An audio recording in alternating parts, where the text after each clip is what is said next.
O Jardim Secreto, de Frances Hodgson Burnett.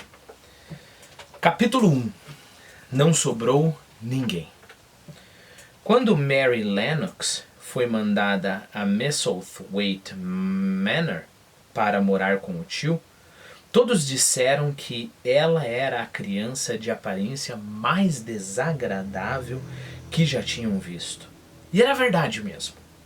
Ela tinha um rostinho magrelo e um corpinho magrelo, cabelo desbotado e ralo e uma expressão azeda. Cabelo desbotado, cabelo sem cor nenhuma e ralinho assim, cabelo fininho e que não tinha muito, pouco cabelo e uma expressão azeda. O cabelo dela era amarelo e o rosto era amarelo, porque ela tinha nascido na Índia e sempre estivera doente de um jeito ou de outro. Seu pai tivera um cargo no governo inglês de lá e sempre andara ocupado e também doente. E sua mãe tinha sido uma mulher belíssima, que só se importava em ir a festas e se divertir com gente animada. Ela jamais quisera uma menina, a mãe da Mary, jamais quisera uma menina. E quando Mary nasceu, ela foi entregue aos cuidados de uma aia. O cuidado de uma aia é um tipo de babá, né? Uma mulher que o trabalho dela vai ser só cuidar da Mary.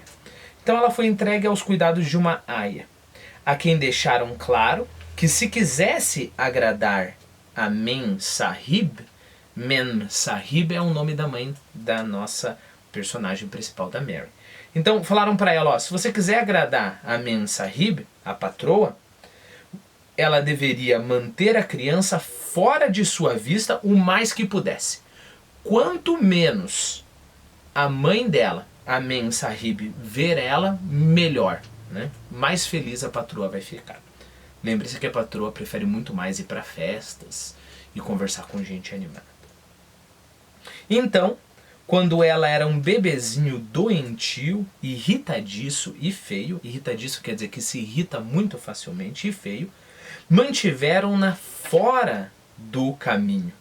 E quando ela se tornou uma coisinha doentia, irritadiça e feia que começava a andar, também a mantiveram fora do caminho. Foi crescendo, tendo como familiares apenas os rostos escuros de sua aia e dos outros criados nativos. Lembre-se que na Índia as pessoas têm uma pele mais escura, né? Nessa época é importante você saber que a Índia, ela fazia parte, vamos dizer assim, simplificar a história, fazia parte da Inglaterra. Então as pessoas da Inglaterra que mandavam na Índia, né? Então era normal a pessoa inglesa, de pele muito branca, ir lá e ter diversos empregados do povo, porque era muito barato, o povo precisava comer, o povo não tinha dinheiro. Então os empregados era comum ter pele escura e os senhores que vinham lá da Inglaterra, que estavam mandando no país deles, tinham a pele branca. Então a gente fica sabendo aqui que a Mary foi crescendo e tendo como familiares apenas os rostos escuros de sua aia e dos outros criados nativos, ou seja, dos outros criados que nasceram ali na Índia, não nasceram lá na Inglaterra e vieram ali para a Índia trabalhar. E como todos lhe obedeciam e faziam tudo o que ela queria, porque a Mem Sahib ficaria brava se fosse perturbada pelo choro dela, quando tinha 6 anos de idade era a pestinha mais tirânica e egoísta que já existira. Tirânica é uma pessoa que quer mandar em todo mundo. A jovem governanta inglesa, que viera ensiná-la a ler e escrever, detestou-a tanto que desistiu do serviço em 3 meses. Uma governanta seria mais ou menos como uma aia, só que a aia cuida lavando a criança, trazendo comida para a criança, esse tipo de coisa. Uma governanta seria, primeiro, uma pessoa de mais educação, que veio lá da Inglaterra também para ensinar, né? Para ser uma professora para ela, mas professora particular em casa.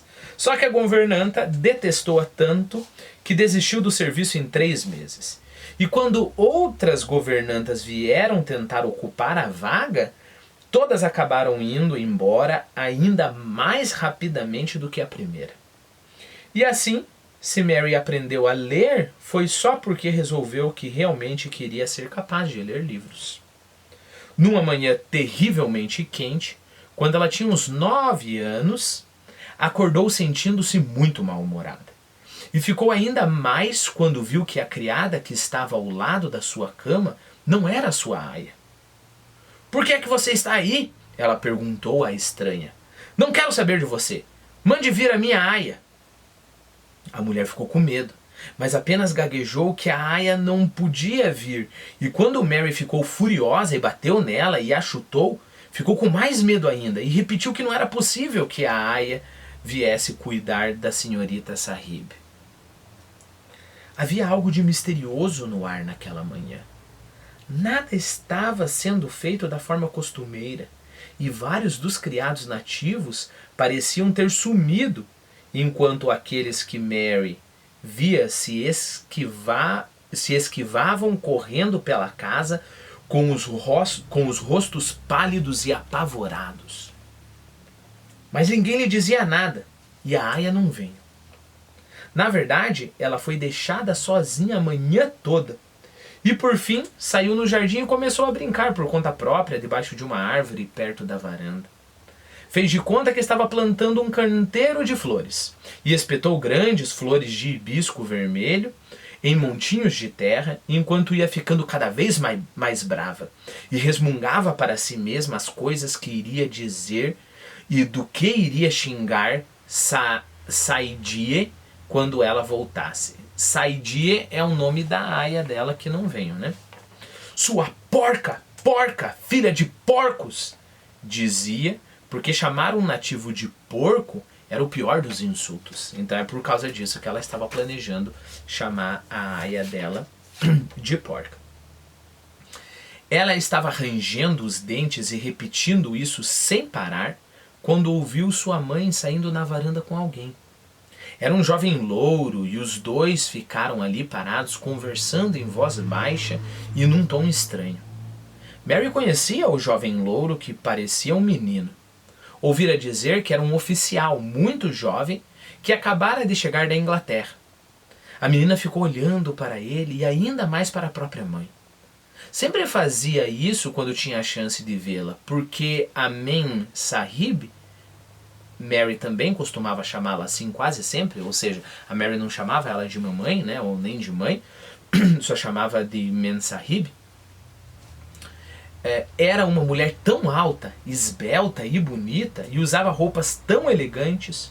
O cabelo dela era como seda encaracolada. E ela tinha um narizinho delicado que parecia sempre estar desdenhando as coisas, né? Achando que as coisas não eram boas o suficiente. E grandes olhos risonhos. Todas as suas roupas eram finas e esvoaçantes. E Mary dizia que eram cheias de rendas. Naquela manhã, pareciam mais cheias de renda do que nunca. Mas nada havia de risonho nos olhos dela. Estavam arregalados e amedrontados, voltados com um ar de súplica, como se ela estivesse implorando, voltados com um ar de súplica para o jovem oficial louro.